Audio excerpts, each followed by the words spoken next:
అదే RTV app వార్తల్ని క్షణాల్లో చదివే అవకాశం ఉంటుంది. ఒక న్యూస్ పేపర్, ఒక టెలివిజన్ ఛానల్ మీ చేతుల్లో ఎప్పుడూ ఉంటాయి. భర్త తాగుబోతు మారుతాడని ఎదురు చూసింది. నిత్యం తాగొచ్చి వేధింపులు అయినా భరించింది. పరాయి మగాళ్లతో పక్కలో పడుకోవాలని చిత్రహింసలు. కోపంతో రగిలిపోయినా తన కర్మ ఇంతే అనుకుని సహించింది. కానీ కన్న కూతురి జీవితమే నాశనం చేస్తానంటే మాత్రం తట్టుకోలేకపోయింది ఆ కన్న తల్లి. కట్టుకున్న భర్తను ముక్కలు ముక్కలు చేసి ఊరవతల పడేసి వచ్చింది. ఈ దారుణ ఘటన కర్ణాటకలోని బెళగావి జిల్లాలో సంచలనం సృష్టించింది. బెళగావి చిక్కోటి తాలూకా బొమారాణి గ్రామంలో శ్రీమంత్ హిట్నల్ అలాగే సావిత్రి హిట్నల్ ఇద్దరు కూడా దంపతులు నివాసం ఉంటున్నారు.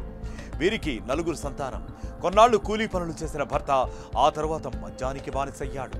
ఏ పని చేయకుండా ఇంటి దగ్గరే ఉండేవాడు. నిత్యం ఫుల్గా మద్యం సేవించి భార్యతో గొడవ పడుతూ ఉండేవాడు. దీంతో భార్యాభర్తల మధ్య గొడవలు తలెత్తాయి. సావిత్రి కూలీ పనిచేసి కుటుంబాన్ని పోషిస్తూ ఉండేది. ఈ క్రమంలో డబ్బుల కోసం సావిత్రిని పరాయి పురుషులతో పడుకోవాలని శ్రీమంత బలవంతం చేసేవాడు. దీంతో ఆమె భర్తను దూరం పెట్టసాగింది. అయినా భార్యా పిల్లల్ని వేధించడం ఆపలేదు శ్రీమంత. ఈ క్రమంలోనే జనవరి 1వ తేదీన రాత్రి దంపతుల మధ్య మరోసారి గొడవ జరిగింది.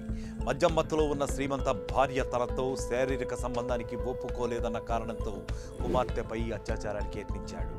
ఇన్నాళ్లు తనను ఎంత వేధించినా ఓపిక పట్టిన సావిత్రి కూతురితో బలాత్కారం చేయడాన్ని తట్టుకోలేకపోయింది. పటారాని కోపంతో బండరాయి తీసుకుని భర్త తలను అతి దారుణంగా పగలగొట్టింది. రక్తపు మడుగులో శ్రీమంత గిలగిలా కొట్టుకుంటూ మృతి చెందాడు. భర్త చచ్చినా ఆమెలో కోపం తగ్గలేదు. మృతదేహాన్ని ముక్కలు ముక్కలుగా నరికేసింది. వాటిని సంచిలో వేసుకుని ఊరి చివరన పడేసి వచ్చింది. భర్త దుస్తులతోనే ఇంట్లో రక్తపు మరకలను శుభ్రం చేసి వాటిని కాల్చేసింది. హత్యకు ఉపయోగించిన బండరాయిని కడిగి షెడ్లో దాచిపెట్టింది. తెల్లారగానే అటుగా వెళ్లిన గ్రామస్తులు ముక్కలుగా పడి ఉన్న శ్రీమంత మృతదేహాన్ని చూసి ఒక్కసారిగా వణికిపోయారు. వెంటనే పోలీసులకు సమాచారం అందించారు. దీంతో హుటాహుటిన ఘటనా స్థలానికి చేరుకున్న పోలీసులు వివరాలను సేకరించారు.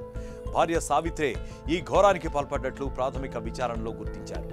ఆమెను అదుపులోకి తీసుకుని విచారించగా అతన్ని చంపడానికి బలవంతం చేసిన సంఘటనలను పోలీసులకు సోదాహరణంగా వివరించింది. చూశారా, సాఫీగా సాగుతున్న వీరి కాపురంలో అసలు చిచ్చు రాజేసింది మద్యపానమే.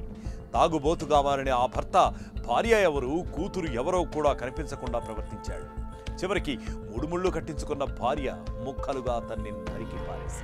మరిన్ని వీడియోస్ కోసం ఛానల్ ని సబ్స్క్రైబ్ చేయండి. లేటెస్ట్ అప్డేట్స్ కోసం వాట్సాప్ ఛానల్ ని ఫాలో అవ్వండి. ఆ లింక్ డిస్క్రిప్షన్ లో ఉంది.